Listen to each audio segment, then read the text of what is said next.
오늘은 이제 예지몽에 대해서 얘기를 할 겁니다. 근데 앞서서 제가 말했던 꿈의 원리, 꿈의 특성 이런 거 영상들 그걸 일단 한 번은 봐주셔야 이 예지몽에 대한 부분이 이해가 갑니다. 그래서 그거를 안 들으셨으면 한번 들어보셔야 이 내용이 이해가 가고요. 일단 저는 예지몽이 진짜냐 가짜냐 이런 거에 대해서 논쟁을 하면서 시간 허비하지 않을 거고요. 예지몽은 있습니다. 그리고 체험을 하신 분들은 알 거예요. 근데 이제 굳이 그거를 있냐 없냐 논쟁을 하지 않을 거고요. 있다고 가정하고 영상 진행을 할 거고요. 그러면 이제 한 가지 이제 문제가 생기는데 뭐냐면 예지몽은 말 그대로 이제 시공간을 뛰어넘어서 어떠한 정보를 감지하는 거잖아요. 근데 사실 예지몽이라고 해서 이제 미래 시점에 뭔가를 알고 막 이런 것만 생각을 하는데 사실 우리가 꿈을 꾸는 것 중엔 미래 시점의 일을 알게 되는 그런 예지몽뿐만이 아니라 천리안이라고 하죠. 나는 여기 한국에 있는데 저기 멀리 뭐 미국에서 일어나는 일, 막 이런 것들이 보이는 꿈을 꾸기도 해요. 그걸 천리안 같은 그런 꿈을 꾸기도 해요. 저 같은 경우는 어떤 일이 있었냐면 저는 한국에서 사는데 저기 이제 동남아 쪽에 잠깐 살고 있는 친척이 갑자기 엄청 아팠었는데 그거를 제가 꿈으로 꾼 적이 있어요. 저희한테 말을 한 적이 없는데 지금 그 동남아에 있는 그 친척이 엄청나게 아프다는 거를 꿈으로 제가 봐가지고 한번 전화를 해봐라 해서 그 아프다는 걸 알게 된 그런 경우도 있거든요. 이런 경우는 이제 예지는 이제 시간적인 개념인데 이거는 공간적인 개념이죠. 이런 것도 있고 결국에는 핵심은 뭐냐면은 그 잠재의식이 시공간을 뛰어넘어서 다른 곳에 있는 정보를 얻어내서 내 꿈으로 보여준다. 이게 핵심인 거예요. 그러면 우리가 여기서 가정할 수 있는 거는 어딘가에서 그러는진 그 확실하게 할 수 없지만 어찌됐든 간에 시공간을 초월한 정보 출처가 있다. 이렇게 생각을 할 수가 있는 거죠. 이거에 대해서는 앞으로 더 깊게 얘기를 하겠지만 아직까지는 우리가 여기에 대해서 자세한 개념 파악을 하기보다는 그냥 요 특성까지만 아는 거예요. 잠재의식이 시공간을 초월한 어떤 곳에서 정보를 얻는다. 딱 여기까지만 그냥 이해를 하는 거예요. 이거에 대해서 나중에 더 깊게 가고 일단은 시공간을 초월한 무언가에서 정보를 받는다 정도만 아시고 가면 돼요. 그러면은 잠재의식이 이제 시공간을 초월한 무언가에서 정보를 받는다는 거는 알았는데 그게 왜 예지몽이라는 현상으로 나타나느냐. 이거는 이제 제가 지난 시간에 설명드린 꿈이 시작되는 과정 그거랑 별반 다를 게 없습니다. 똑같아요. 똑같아. 단지 이제 정보의 출처가 현실에서 내가 겪은 경험에 의한 건지 아니면 시공간을 초월한 곳에서의 정보를 얻은 건지 그 차이만 있을 뿐이에요. 그러니까 사람이 이제 잠을 자게 되면 의식이 꺼지고 잠재의식이 혼자 망상을 한다고 그랬죠. 그러면 그 망상의 주제는 그냥 뭐 무작위하게 생겨나는 건 아니에요. 잠재의식이 그날 하루 동안 겪은 일들, 최근에 하는 고민들 이런 것들을 하나하나 되새김하면서 망상을 하는 거예요. 그러니까 대부분의 경우에는 내가 경험을 한 경험에 대한 정보를 다시 되새김하는 망상을 하는 건데 그 중에 이제 간간이 시공간을 초월한 정보에 대해서도 망상을 한다는 거죠. 그런데 이제 그 중에서 제가 이제 저번 시간에도 말씀드렸듯이 잠재의식은 자신의 생존에 대해서 굉장히 민감하다고 했잖아요. 그래서 생존과 관련된 아주 중요한 일에 대해서는 잠재의식이 민감하게 받아들이면서 그걸 꿈으로 바꿔줘요. 그러니까 여러 가지 망상을 하다가 그 중에 이제 내 경험에 의한 정보도 있고 시공간을 초월한 정보도 있는데 시공간을 초월한 정보들 중에서 내 생존에 굉장히 밀접한 문제. 예를 들어 그 시공간 초월한 정보 중에 내가 뭐 내일 교통사고로 당하는 그런 정보가 있다고 하면 그거는 아주 내 생존하고 밀접한 그런 거잖아요. 그러니까 그런 거에 대해서는 잠재의식이 아주 크게 민감하게 받아들이면서 크게 반응을 하니까 그게 의식에도 전달돼서 의식이 약간 활성화가 되면서 약간 활성화된 의식이 잠재의식의 망상에 개연성을 부여하고 개연성이 생긴 잠재의식의 망상은 스토리가 생기면서 우리 뇌가 기억을 하기 좋게 되고 그렇게 해서 이제 꿈이 시작이 된다. 우리가 꿈이 시작이 된다라고 느끼는 건 기억이 시작이 된다는 거와 똑같기 때문에 이러하다는 걸 말씀드렸었어요. 그래서 예지몽도 결국에는 일반 꿈하고 생겨나는 원리는 똑같은데 다만 정보의 출처만 내 경험이 아닌 시공간 초월한 곳에서 가져온 정보다 요 차이만 있는 거예요. 그래서 이제 요거 같은 경우는 예지몽인 이제 어떤 특징이 있냐면은 잠재의식의 활성도가 얼마만큼 크냐에 따라서 이 예지몽의 퀄리티가 달라진다고 볼 수 있는 거예요. 우리가 이제 시공간을 초월한 정보를 우리가 깨어있을 때, 일상생활할 때 의식이 엄청나게 활성화되어 있을 때 느끼는 게 아니잖아요. 대부분은 잠들어 있을 때 많이 느끼게 돼요. 그렇다는 건 이 시공간을 초월한 정보는 의식이 아니라 잠재의식이 주로 느낄 수 있는 영역이라는 거거든요. 우리의 의식은 논리적인 판단을 하고 눈에 보이는 것만 믿고 이러기 때문에 그 시공간을 초월한 정보를 받아들이지 않아요. 거짓이라고 생각하기 때문에. 그런데 이제 잠재의식은 의심이 없고 순수한 특성이 있어요. 잠재의식 자체가. 그냥 있는 그대로 믿어버려요. 약간 위험할 정도로 그냥 있는 그대로 믿어버리고 그래서 최면도 잘 걸리는 거거든요. 그래서 이제 시공간을 초월한 정보라고 하더라도 그게 그냥 진짜라고 믿어버리는 성향이 있기 때문에 받아들이는 거야, 순수하게. 그래서 의식보다는 잠재의식이 이러한 시공간을 초월한 정보를 더 잘 받아들이게 되는 거고, 또 한 가지는 의식이 활성화되어 있을 때는 어떤 일이 생기냐면 우리의 신체도 다 활성화가 되죠. 다 깨어있게 되죠. 눈도 뜨고 귀도 열리고 냄새도 맡고 맛도 보고 그러니까 의식이 활성화되어서 깨어서 활동을 할 때는 내 육체에 자극이 오는 게 엄청나게 많아요. 그거에 대해서 생각을 하는 것만으로도 벅차요. 그렇기 때문에 사실관계가 분명하지 않은 이 시공간 초월 정보들은 굉장히 바깥쪽으로 밀려나게 되는 거죠. 의식은 아예 거기에 대해서 신경도 안 쓰고 잠재의식만이 아주 약간 신경을 쓰는 그런 상태가 되는 거예요.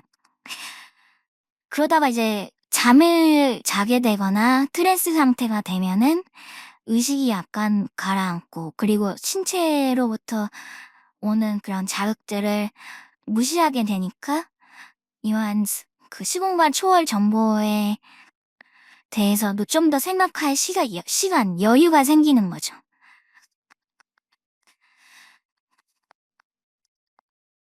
그래서 이러한 특징들을 잘 살펴보면 한 가지 이제 결론에 도달할 수 있는 게 뭐냐면은 예지몽이 꼭 아니더라도 의식을 비활성화하고 잠재의식을 활성화시키면은 우리가 이 잠재의식의 특성을 이용해서 시공간 초월한 정보에 도달할 수 있다.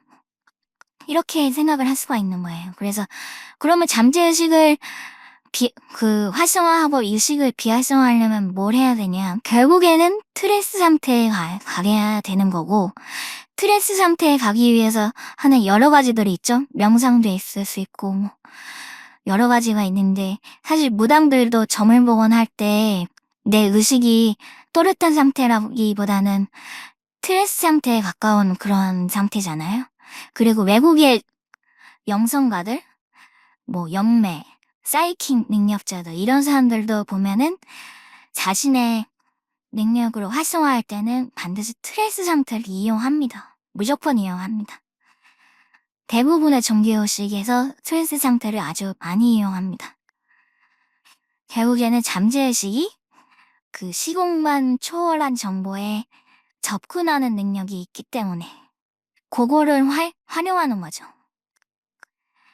그래서 이제 예지몽 같은 경우 좀 더 다시 예지몽으로 돌아와서 예지몽의 경우에는 첫 시작 부분, 마찬가지로 여기도 첫 시작 부분이 중요하고요. 그리고 저번 시간에 말했을 때도 뭐가 있었냐면 이제 그 의식의 활성도가 항상 일정하거나 점점 높아지는 게 아니기 때문에 중간이라도 언제든 이제 의식의 활성도가 낮아질 수 있거든요. 그럼 그때 잠재의식이 다시 많이 힘이 강해졌을 때 그때 다시 예지를 할 수도 있어요. 그러니까 처음에는 예지몽이 아니었는데 중간 부분에서 갑자기 예지몽이 되는 경우도 있어요.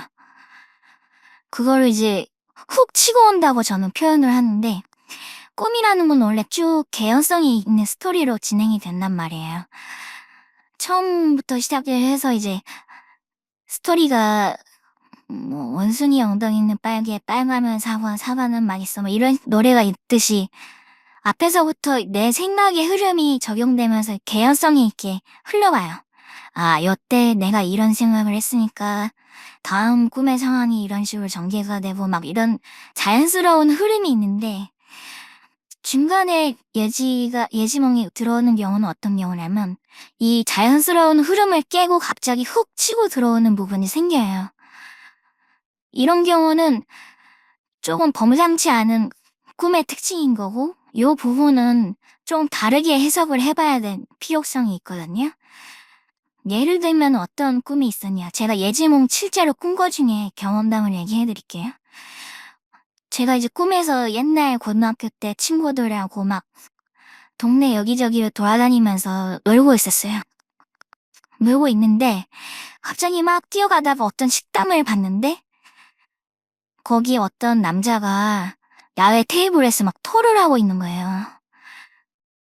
갑자기 뭐 앞뒤 상황도 없이 야외 테이블에 앉아있는 손님이 막 토를 하고 있어요.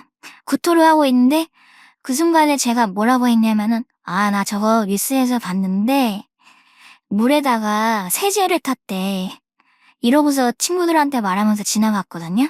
그러면서 또 친구들하고 막 돌아다니면서 놀고 그러다가 꿈에서 깼어요. 근데 깨고 나서 생각을 해봤는데 그 부분이 영 개연성이 없는 거예요. 그냥 친구들하고 돌아다니면서 노는 꿈인데 그 중간에 갑자기 구토하는 장면이 나올 이유가 없고 또 한 가지 문제점은 뭐였냐면 저는 현실에서 그런 뉴스를 본 적이 없었어요. 꿈에서는 내가 아 저거 뉴스에서 봤는데 물에다가 세제를 탔대 이렇게 말을 했는데 사실 현실에서 나는 그런 뉴스를 본 적이 없던 거예요. 그래서 내가 왜 이런 가짜 기억이 뜬금없이 아무 이유도 없이 가짜 기억이 생겨났을까 의아했거든요. 그랬는데 이제 한 달이 지난 다음에 무슨 일이 일어났냐면은 뉴스에서 어떤 내용이 나오냐면 일본의 한 식당에 놀러간 한국인 관광객이 거기 나온 이제 물을 마셨는데 거기 안에 세제가 들어있었던 거예요. 그래서 막 토를 하고 병원에 실려왔다 이런 뉴스가 나오는 거예요. 한 달 뒤에. 그 꿈을 꾸고 난 한 달 뒤에. 그래서 저는 황당하잖아요. 꿈의 내용이랑 똑같으니까. 그래서 인터넷에서 그 사건이 진짜로 일어날지 언젠지 혹시 뒷북 치는 뉴스가 아닌가 내가 어딘가에서 봤는데 그거를 이제 또 뉴스가 또 뒷북 치면서 나온 거 아닐까 이렇게 해서 검색을 해봤어요. 근데 실제로 그 사람이 세제를 마신 날은 제가 그 꿈을 꾸고 난 2, 3일 뒤였어요.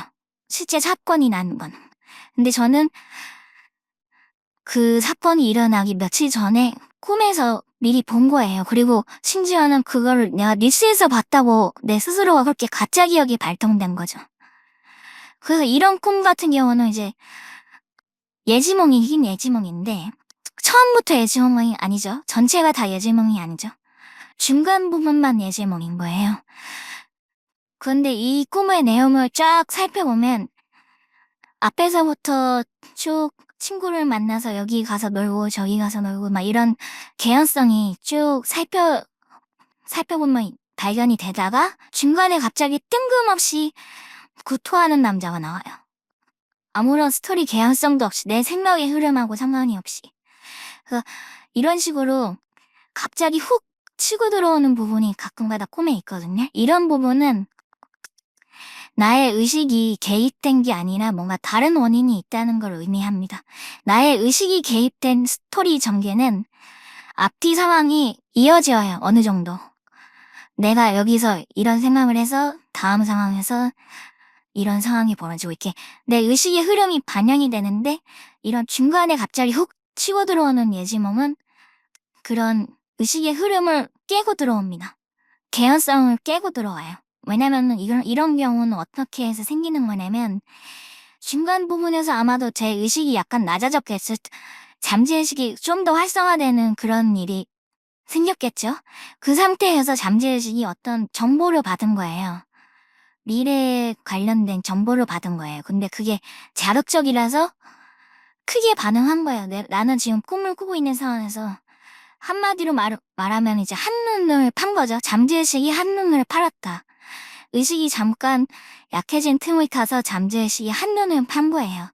그래서 이러한 중간에서 생기는 예지몽이 발생을 하는 거죠. 그래서 제가 지난 시간에 꿈 분석하는 방법, 꿈 투사라든가 이런 거에 대해서 알려드렸잖아요. 이런 것들이 중요한 이유가 이렇게 중간에서 훅 치고 들어오는 꿈의 메시지들을 잘 이렇게 가려낼 수가 있어요. 꿈 분석을 할 줄 모르면 그냥 그런가 보다 하는데 그게 아니라 내가 꾼 꿈을 이렇게 면밀하게 분석을 하다 보면 중간 부분에 이렇게 아무 개연성 없이 훅 치고 들어오는 부분이 발견이 되거든요. 이 부분은 앞뒤 상황하고 전혀 맞지가 않는데, 그전 상황하고 맞지가 않는데, 내 의식이 이거를 상상한 적이 없는데 갑자기 치고 들어온 꿈의 상황인데 이렇게 분석이 가능해져요. 그럼 그 부분을 이제 좀 더 특별하게 생각을 하는 거죠. 그래서 이러한 분석 방법이 가장 중요하게 이제 쓰이는 경우가 뭐냐? 귀신 꿈 꿀 때, 꿈에 귀신 나올 때, 이럴 때 이제 아주 요긴하게 쓰입니다. 왜냐면 꿈에 귀신이라는 형상이 나타날 수 있어요. 근데 그게 무조건 귀신 나타났다고 해서 다 진짜 홀령이 아니고 내가 뭐 공포 영화를 보다가 잠들어서 귀신 꿈 꿀 수도 있는 거잖아요. 가짜 귀신일 수도 있어요. 내 상상의 존재일 수도 있어요. 그러면 이제 이게 내 상상의 존재인지 아니면 좀 의미가 있는 내 잠재의식이 또 시공간 초월해서 영적 존재를 느껴왔고 이런 꿈을 꾼 건지 이렇게 구분을 해야 되잖아요. 그럴 때 이제 내 꿈을 분석을 해보는 거죠.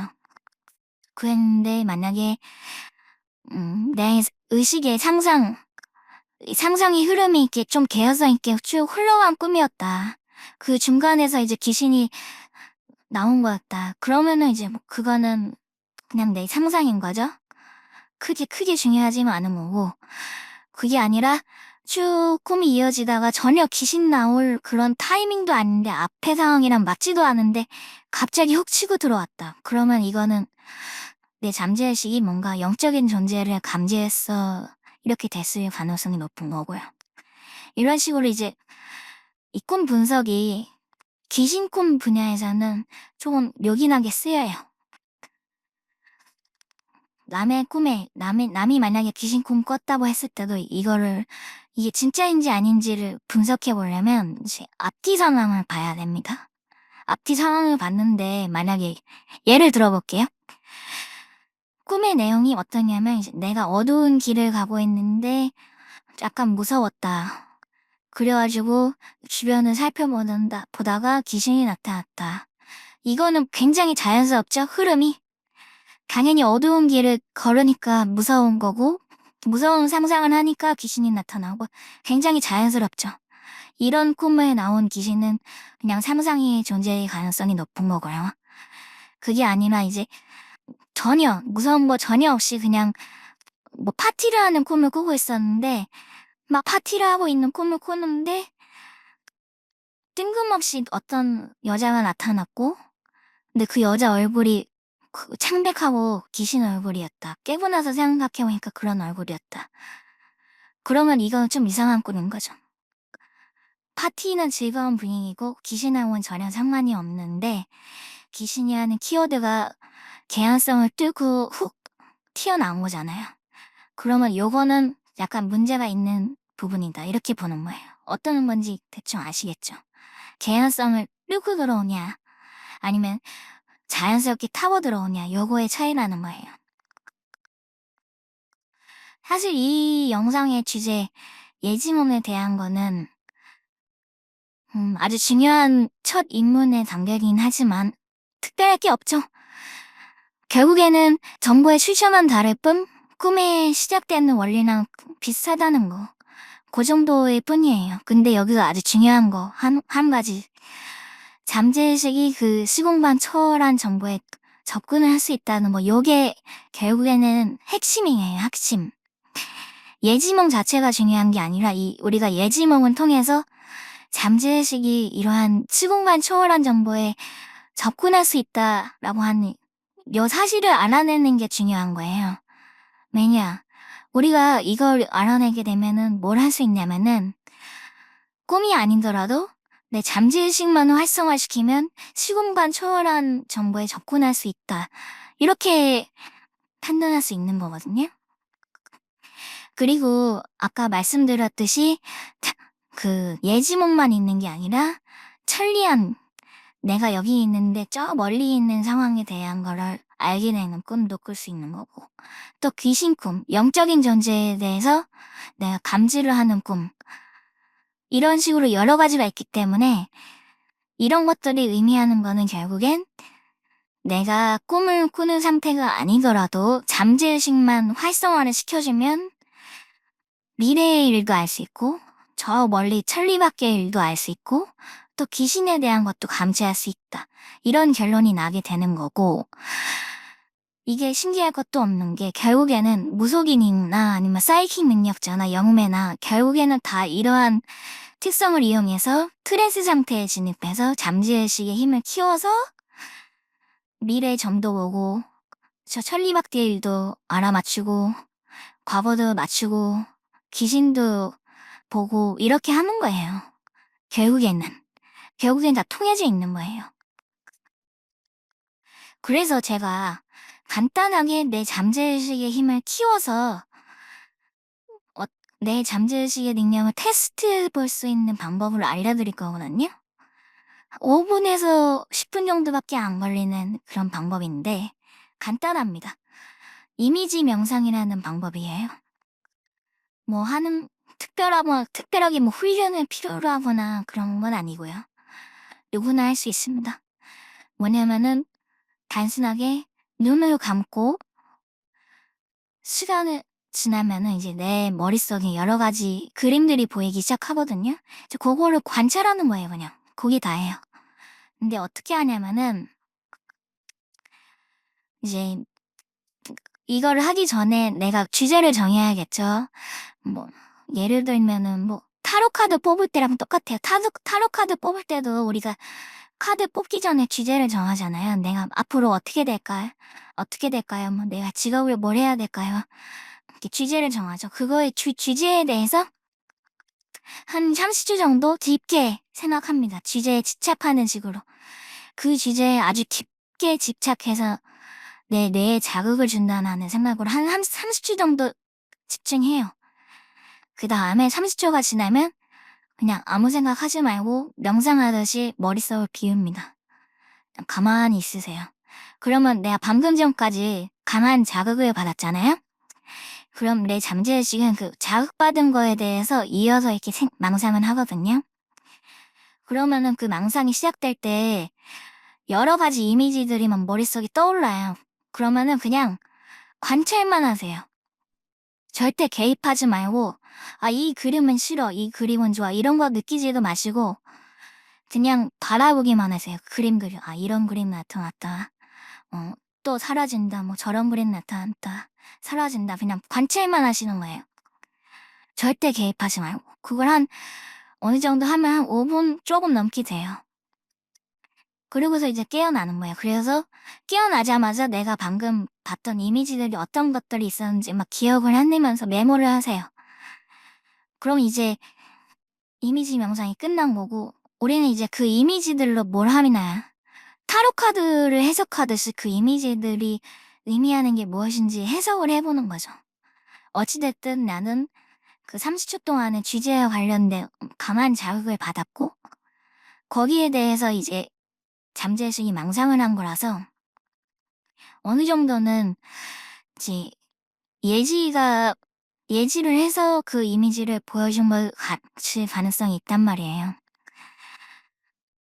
저 같은 경우 어떤 일이 있었는지 한번 말씀을 드리자면 그때 당시는 이제 코로나가 생겨가지고 중국에만 이제 코로나가 퍼진 상태였어요. 우리나라는 아직 코로나가 안 생겼을 때. 그때 이제 이미지 명상을 했어요. 우리나라는 언제 코로나가 퍼질까? 이런 주제로 이미지 명상을 했어요. 그랬더니 어떤 그림이 보였냐면 새까만 꼬마아이가 나타난 거예요. 새까매 온몸이. 먹칠을 한 것 같이 새까만 아이가 나타났는데 그 아이가 입은 막 찢어지게 커요. 그래서 막 웃으면서 양동이를 빙글빙글 막 돌리는 거예요. 마치 옛날 쥐불놀이 하듯이. 쥐불놀이 하듯이 막 빙글빙글 양동이를 돌려요. 그런 그림이 보였어요. 좀 섬뜩하죠. 근데 그 순간에 저는 이제 어떤 느낌이 들었냐면 이 까만색 아이가 역병의 신 그런 느낌이 들었거든요. 그런데 왜 양동이를 빙글빙글 돌렸나. 그건 누가 봐도 그 쥐불놀이를 연상시켰거든요. 그래서 제가 그때 한 생각은 정월대보름이 지나고 나면은 한국에도 코로나가 퍼질 건가? 이런 생각을 한 거예요. 당시에 이제 정월대보름이 2월달 며칠이었는데 그래갖고 저는 그때 마스크를 미리 몇백 개 사놨습니다. 그 당시에 값이 뛰기 전이었는데 미리 마스크를 몇백 개 사놨어요. 그러고 나니까 이제 정월대보름이 지나고 나서 한국에 진짜로 코로나가 퍼지는 거예요.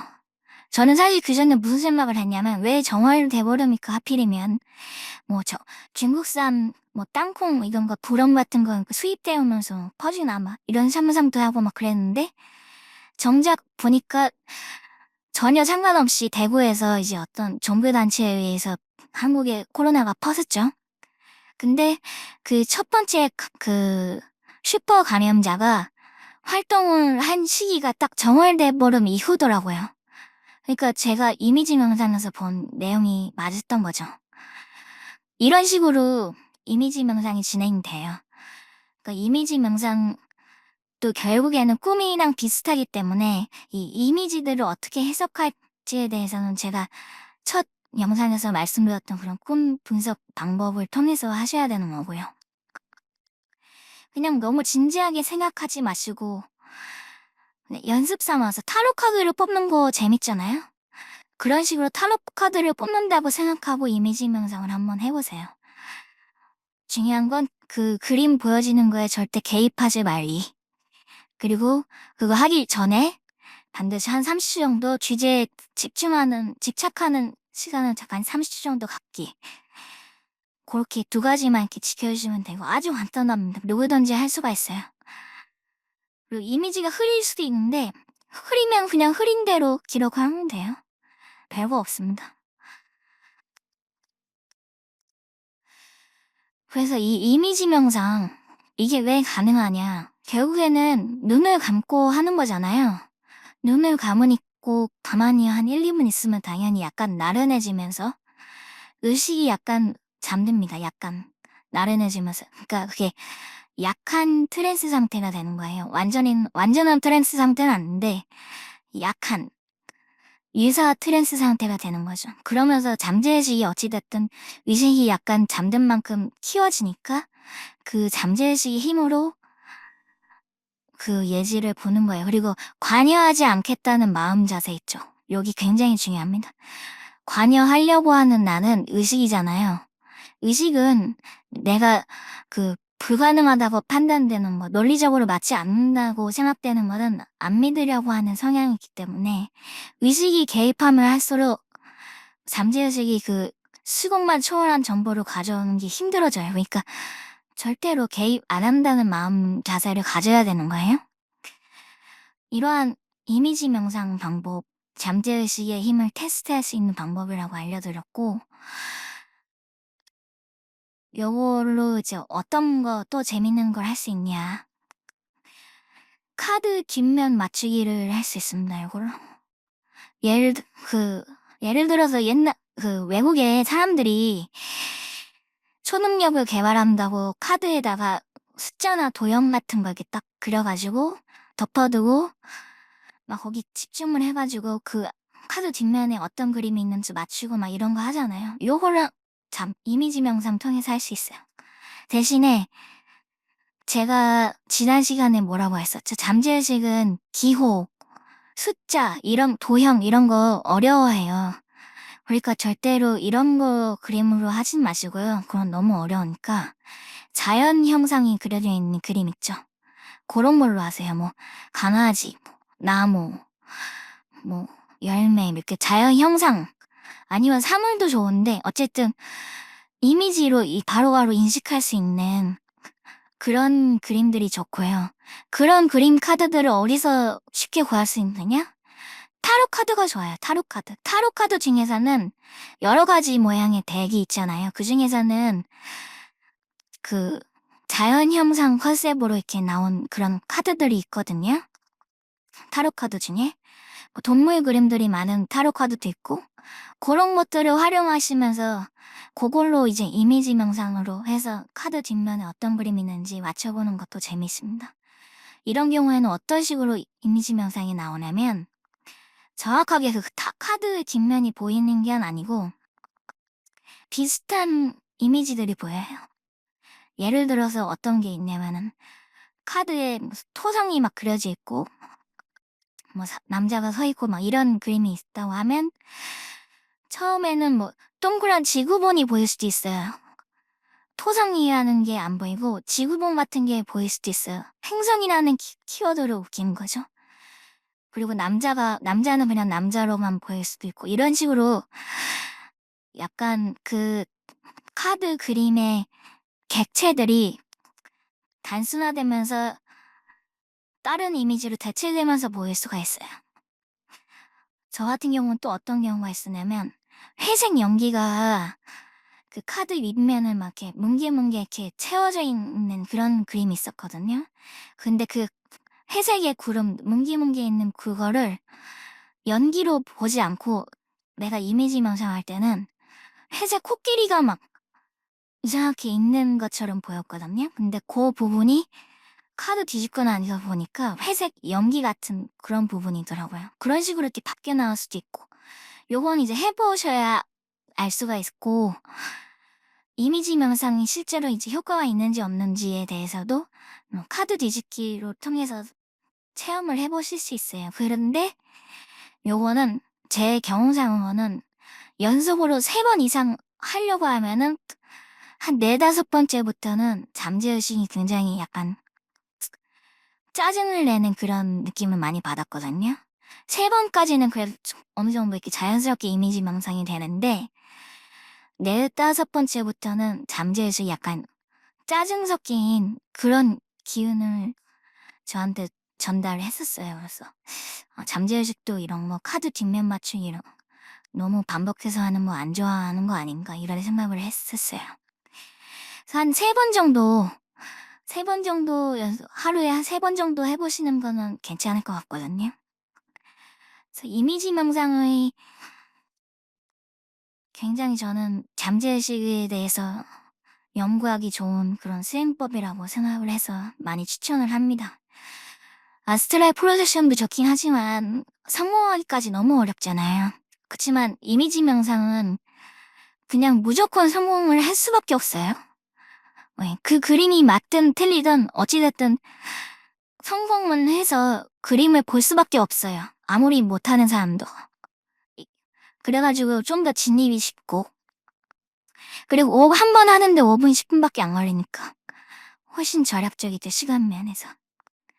그래서 오늘은 여기까지 하고 또 다음 영상에서 얘기하겠습니다.